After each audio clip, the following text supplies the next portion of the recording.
나, 바다 낚시할 때의 요령. 바다의 물고기를 보면 참 재미있습니다. 제일 가장자리, 제일 얕은 데는 조그만 고기가 있습니다. 깊은 데로 들어가면서 점점 큰 고기가 있습니다. 조그만 고기는 조금 더 큰 놈한테 잡혀 먹고 또 더 큰 놈은 그보다 더 큰 놈한테 잡혀 먹고 하는 것입니다. 재미있는 것이 고래 새끼라든가 튜너 새끼들을 보면 새끼는 딱 같다는 것입니다. 명태 새끼나 튜너 새끼나 새끼는 마찬가지라는 것입니다.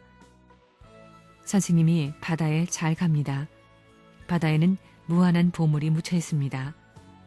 거기에는 쭉 계열적으로 먹이들이 비치되어 있습니다. 그거 보면 재미있습니다. 모두 위에서 살고 있지요. 연계 관계를 가지고 위하여 존재하고 있습니다. 만약 큰 것이 작은 것을 먹어주지 않으면 큰일 납니다. 바다에 고기로 가득 차버릴 것입니다. 먹어주기 때문에 균형이 잡히는 것입니다. 바다에 고기 같은 것을 보면 조그마한 고기에서부터 층층으로 잡아먹고 사는데 이게 무슨 하나님의 사랑입니까? 이들은 인간을 표방해가지고 하나님의 사랑을 받을 수 있는 인간의 세포에 흡수되는 것이 최고의 이상입니다. 그러려니 광물은 식물 앞에 흡수되는 것입니다. 하나님의 사랑을 받을 수 있는 세포권에 점령되는 것입니다. 식물은 동물 앞에, 고급 동물은 인간 앞에 점령되는 것입니다. 맛있고 훌륭한 것은 다 인간에게 흡수되기를 바라는 것입니다.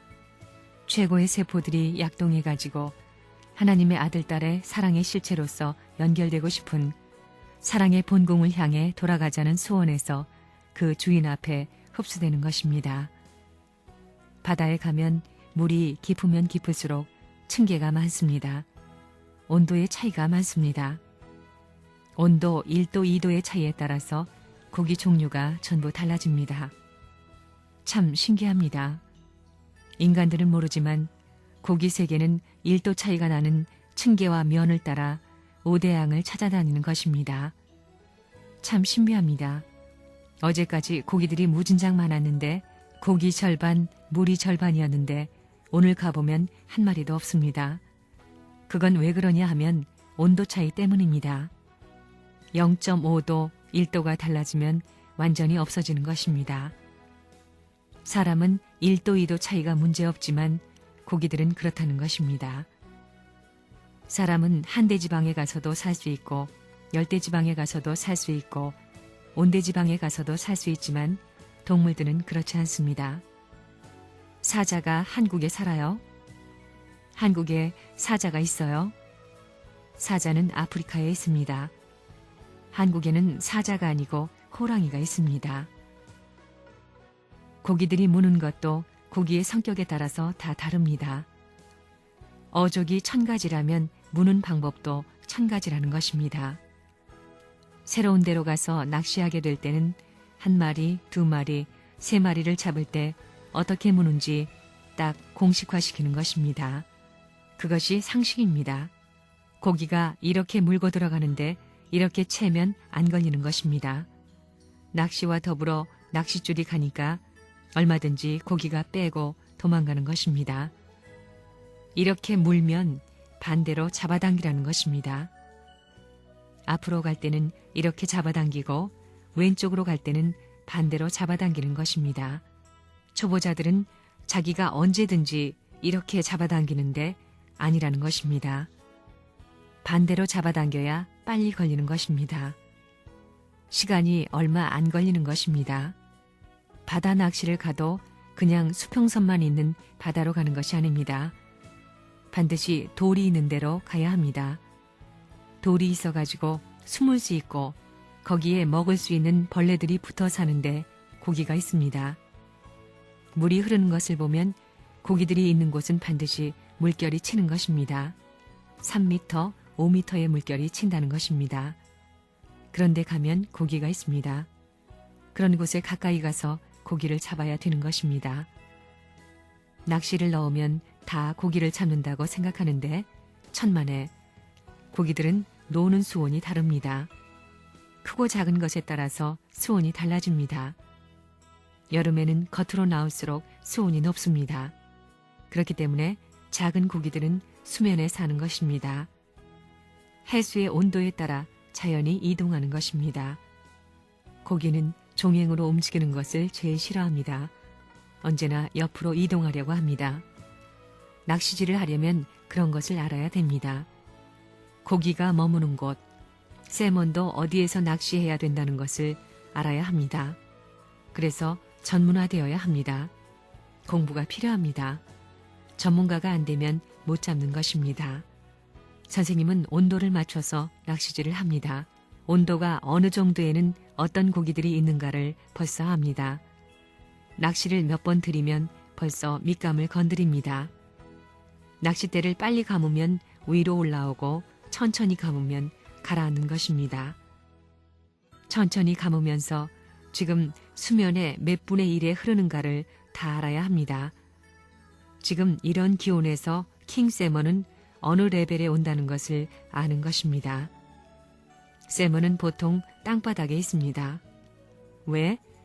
땅바닥에 먹이들이 많기 때문입니다. 벌레들이나 개 같은 것들이 거기에 있으니까 바닥으로 몰린다는 것입니다. 아무리 알래스카에서 고기를 많이 잡았더라도 그 세계에 가서는 또 배워야 합니다. 얼마나 이것이 재미있는지 모릅니다. 또 왕래할 수도 있습니다. 뉴질랜드 사람들도 코디악에 오면 배워야 합니다. 뉴질랜드에서는 잘 잡는다 하더라도 코디악에서는 안 통합니다. 코디악에 와서 또 배워야 되기 때문에 서로가 엉겨 돌아갈 수 있는 것입니다. 다양한 낚시 방법, 다양한 얼굴, 다양한 환경이 있다는 것입니다. 어디 가든지 낚시하는 곳마다 다릅니다. 재미있는 것이 있습니다. 바다를 보게 되면 태풍이 불고 배들도 안 나오고 그러니 다 고기 세상입니다. 보통 때는 사람들이 와서 음악을 틀고 옥작복작하고 그 위에서 쾅광하니까 엉망진창이고 방망이로 뭘 치는 것 같이 그런 큰 진동을 느끼는 곳인데 조용하다 이겁니다. 그러니 고래들이 모여서 점핑을 하지를 않나 쇼를 하지 않나 그날은 참 역사적이었습니다. 어디 사진을 찍어놨을 것입니다. 큰 놈, 작은 놈, 조그만 놈들이 있었는데 고래가 크기 때문에 꽁지까지밖에 못 뛰었습니다. 꽁지만큼은 언제나 남기는 것이었습니다. 이래가지고는 자빠지면 물 위에 다 엎어져서 쓱 이러면서 떠올리는 것입니다. 얼마나 쇼를 좋아하는지 모릅니다. 그래서 내가 바람이 불면 고래가 저렇게 좋아하나 이런 생각을 했습니다. 또다시 그렇게 한 번, 두 번만 하면 그렇다 하는 결론을 내릴 수 있다고 봅니다. 낚시질을 하러 바다에 가는 게 아닙니다. 알래스카의 정신이 뭐냐 하면 연어의 정신입니다. 연어는 새끼를 낳기 위해서 4,000마일, 5,000마일의 대해를 건너 떠났던 자기 고향을 찾아옵니다. 인간의 복귀 노정을 두고 볼 때도 마찬가지입니다. 몇억 천마일을 떠났더라도 다시 찾아갈 줄 알아야 합니다. 낚시를 하는 데 있어서도 그 이상 흥분되는 낚시가 없습니다. 그게 얼마나 강한지 모릅니다. 다른 고기들이 물었을 때는 그저 몇 번만 감으면 나오지만 이것은 수십 번을 감아야 합니다. 우리가 하늘의 전통을 가진 사람을 잡기 힘든 것과 마찬가지입니다. 그것은 죽을 때까지 끝까지 점핑합니다. 이렇게 점핑을 3번만 하면 낚싯바늘이 빠집니다. 그게 알래스카의 전통입니다. 바다는 사망의 세계, 사탄 세계를 상징하고 고기는 사람을 상징하는 것입니다. 고기 가운데 제일 용맹한 고기가 세먼입니다. 하루는 바다에 갔는데 태풍이 부는데도 배들이 많았습니다. 튜너철이 되어 바다로 가면 한 500척 모인 배들이 전부 원수같이 느껴집니다. 나 혼자 한번 낚시질하면 좋겠다 하고 생각했는데 그런 날이 없습니다. 하루는 태풍 경보가 났는데 내가 가려고 했습니다. 그러니 다 나가지 말라는 것입니다. 그래도 선장한테 이 녀석아 내 말 들어 안 죽어 이래가지고 억지로 나가게 되었습니다. 가는 길이 가깝지 않습니다. 2시간 이상 걸리니까 밤 1시에 떠납니다. 4시에 도착하려면 1시에 떠나야 합니다. 바람 불고 다 그러니까 이게 곱절이 걸립니다. 이래가지고 12시에 출항했습니다. 생애 노정에 그런 일들이 많기 때문에 그 재료는 억천만금을 주고도 못 사는 것입니다. 그런 날씨니 배가 하나도 없습니다. 거기 가서 낚싯줄을 내리니 내리자마자 와다닥 무는 것이었습니다. 그럴 것 아닙니까? 수많은 배 가운데 수십 마리가 물던 것이 이제 하나밖에 없으니 굶주린 고깃대들이 10미터 내다보는 눈을 가졌으니 달려들어 물게 돼 있습니다. 그래가지고 낚싯줄을 들이대니까 제까닥 무는 것입니다. 태풍이야 불겠으면 불고 말겠으면 말고 내가 태풍을 아랑곳하겠어요? 그저 땀을 흘리면서 낚시를 했습니다. 4시간 동안 잡느라고 4시간을 달렸습니다. 그래서 거기서부터 20마일을 엔진 모터로 끌고 다니는 것입니다. 우리 같은 사람은 낚시질 가면 벌써 고기 있는 데를 압니다. 아침과 저녁에는 다 먹을 거 찾아다니는 것입니다. 그 다음에 점심때는 먹었기 때문에 놀러 다니는 것입니다. 판이 깊으면 안 됩니다. 판이 한 곳은 깊고 한 곳은 평평해야 됩니다. 고기는 숨기 위해서 깊은 데로 도망을 갑니다. 나와 놀더라도 틀림없이 평평한 데 나와 놉니다. 오전에는 그렇습니다. 오후에는 또 먹기 때문에 그 판을 봐서 아, 여기는 어떤 고기가 있겠다 딱 아는 것입니다. 내 낚시가 지금 수상해서 몇 자 아래에 있다는 것을 알아야 합니다. 고기가 밑바닥에서 1피트, 먹이를 잡아먹기 좋은 곳에 있습니다. 먹고 사는 것이니까 2피트를 못 벗어난다는 것입니다. 철이 되면 그것이 바닥에 깔리는 것입니다. 낚시하면서 걸려고 하면 4번 걸 수 있습니다. 사사사삭 이렇게 하다가 거기에 조금만 척 하면 들이채야 합니다. 그게 기술입니다. 다랑어는 바다에서 자기가 천하제일같이 자유롭게 살던 녀석들인데 그 조그만 미끼에 걸리지 않습니다. 걸리게 만들어야 합니다. 그것을 연구해야 됩니다. 큰 고기를 잡으려면 밑창에 가야 합니다. 고기 중에 뛰는 놈들은 작은 것입니다. 큰 놈은 안 뜁니다. 뛰어서 뭘 하겠냐 그런 것입니다. 낚싯대를 들이우면 그런 놈들이 걸리는 것입니다. 저 밑창에다 한 뼘 정도 띄워가지고 냄새 피워놓으면 천천히 양방걸음해서 고기가 헤엄치려면 지느러미를 움직여야 합니다. 그렇기 때문에 고기들이 수평으로 가는데 걸리지 않게끔 한 뼘 이상 띄워야 된다는 것입니다. 그것을 계산해가지고 낚시를 던지면 틀림없이 큰 놈이 걸리는 것입니다. 내가 이번에 마지막 잡은 것이 얼마나 크냐 하면 15파운드 30이었습니다. 지금까지 우리가 잡은 연어 중에서 제일 큰 것입니다. 마지막 피날레로 그걸 걸어 놓았습니다. 이게 얼마나 힘이 센지 그물로 이것을 떠야 할 텐데 석양에 햇빛이 비치니까 고기가 보이지 않습니다. 그물 안에 3분의 2가 들어가 있고 대가리만 내놓아도 뛰쳐나오는데 용감했습니다. 그때 잘못하면 끊어지는 것입니다. 낚싯줄에는 천리나 되는 것, 십리나 되는 것, 한치거리가 되는 것 등 수많은 것이 있습니다. 수많은 낚싯줄이 걸려 있습니다. 그런데 요 한치쯤 되는 것이 물에 들어가자마자 걸리는 고기도 있습니다. 그렇다고 이걸 당기기 시작했다가는 큰일 납니다.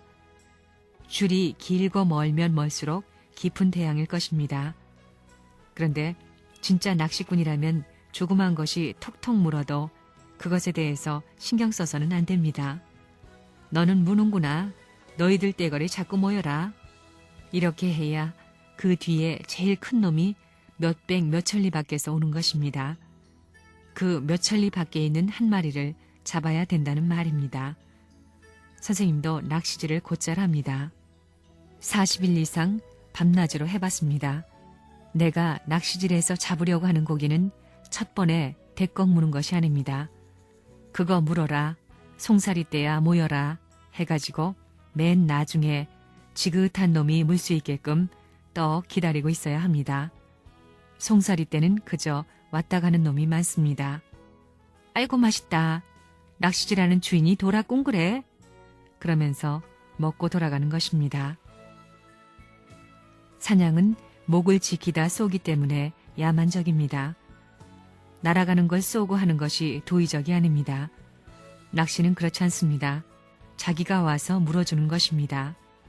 그러니까 그건 잡아도 괜찮습니다.